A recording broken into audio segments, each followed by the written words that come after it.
Saudara dan saudari terkasih, Gloria. Salam jumpa kembali dengan saya Aloysius Wun dari Distrik Keuskupan Agung Ende. Dalam program Senyum Pagi Tunggal Hati Seminari Tunggal Hati Maria. Hari ini Selasa 2 Februari 2021. Bersama gereja seluruh dunia, kita merayakan pesta Yesus dipersembahkan di Bait Allah. Marilah kita bersama-sama merenungkan sabda Tuhan yang diambil dari Injil Lukas bab 2 ayat 22 sampai 40.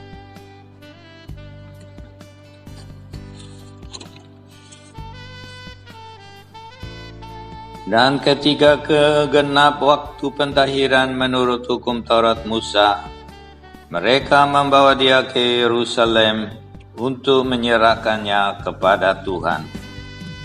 Seperti ada tertulis dalam hukum Tuhan, semua anak laki-laki sulung harus dikuduskan bagi Allah. Dan untuk mempersembahkan korban menurut apa yang difirmankan dalam hukum Tuhan, yaitu sepasang burung terkukur atau 2 ekor anak burung merpati. Adalah di Yerusalem seorang bernama Simeon. Ia seorang yang benar dan saleh, yang menantikan penghiburan bagi Israel. Roh Kudus ada di atasnya. Dan kepadanya telah dinyatakan oleh Roh Kudus bahwa ia tidak akan mati sebelum ia melihat Mesias, yaitu dia yang diurapi Tuhan.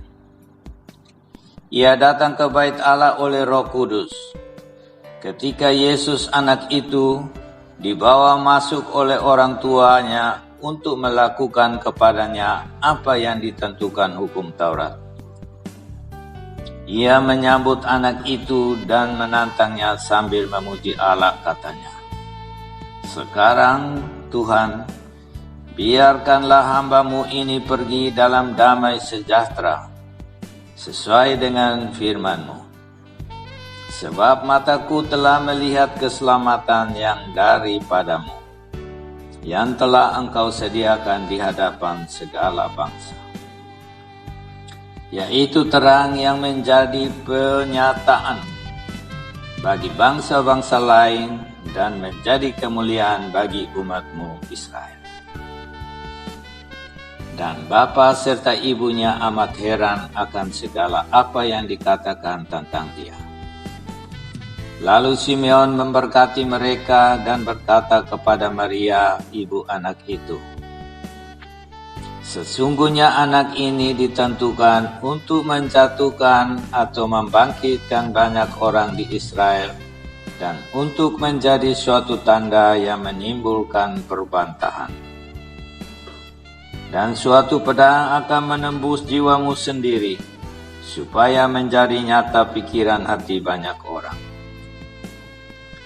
Lagi pula di situ ada Hana, seorang nabi perempuan, anak Fanuel dari suku Aser.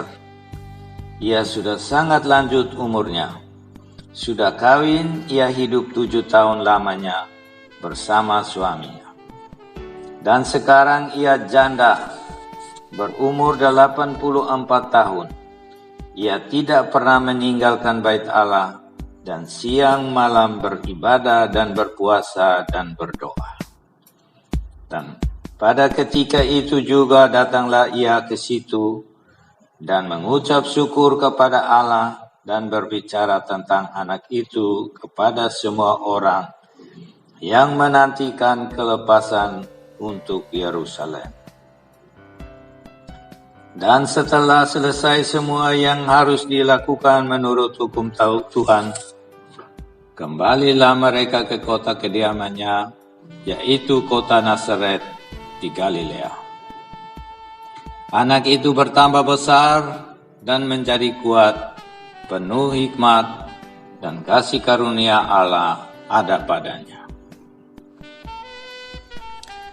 Demikianlah Injil Tuhan. Terpujilah Kristus.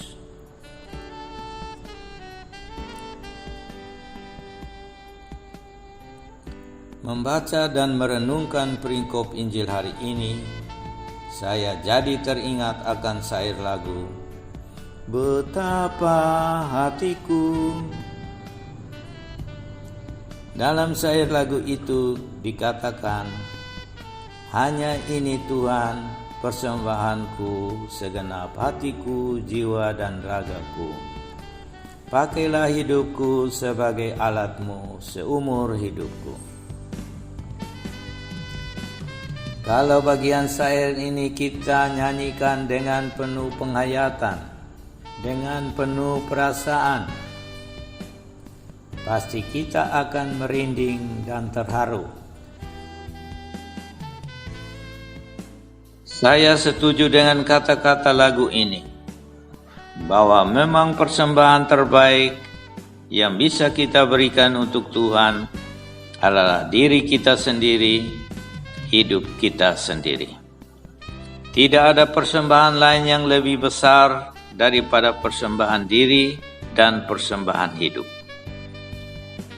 Ketika merenungkan bacaan Injil hari ini, saya merasa bahwa bacaan ini juga mau mengatakan hal yang sama, yakni bahwa persembahan yang terbaik untuk Allah adalah persembahan hidup, persembahan diri. Oleh karena itu, bacaan Injil hari ini mengajak kita berjumpa dengan orang-orang yang telah mempersembahkan hidup mereka untuk Tuhan. Pertama, kita diajak berjumpa dengan Maria dan Yusuf. Mereka adalah contoh orang tua yang mempersembahkan hidup mereka pada Allah dengan cara setia melakukan perintah Allah. Ketika Allah memerintahkan melalui hukum Taurat bahwa anak laki-laki sulung harus dipersembahkan bagi Allah. Ketika itu mereka juga dengan taat membawa Yesus ke bait Allah dan mempersembahkannya bagi Allah. Dan melakukan hal ini, mereka secara nyata menunjukkan ketaatan mereka kepada Allah. Dan dengan cara itu juga mereka secara nyata mempersembahkan diri kepada Allah. Kedua, kita berjumpa dengan Simeon, seorang yang hidup benar dan saleh. Melalui hidup yang benar dan saleh, Simeon secara nyata mempersembahkan hidupnya kepada Allah.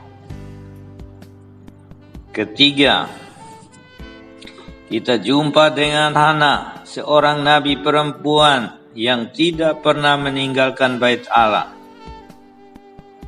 dan siang malam beribadat dengan puasa dan berdoa. Dengan beribadah secara penuh seperti ini, Hana secara nyata mempersembahkan hidupnya kepada Allah.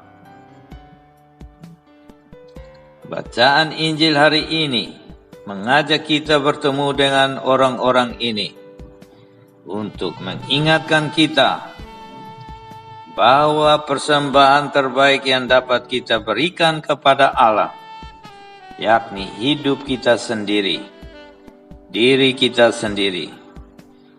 Kita bisa mempersembahkan hidup dan diri kita kepada Tuhan dengan melakukan apa yang dilakukan tokoh-tokoh kitab suci tadi. Atau kita bisa mempersembahkan diri kepada Allah dengan cara taat kepada peraturan agama, seperti Maria dan Yusuf. Ketika 10 perintah Allah melarang untuk berzina mencuri, atau menyembah berhala, maka kita tidak boleh berzinah, mencuri, dan menyembah berhala.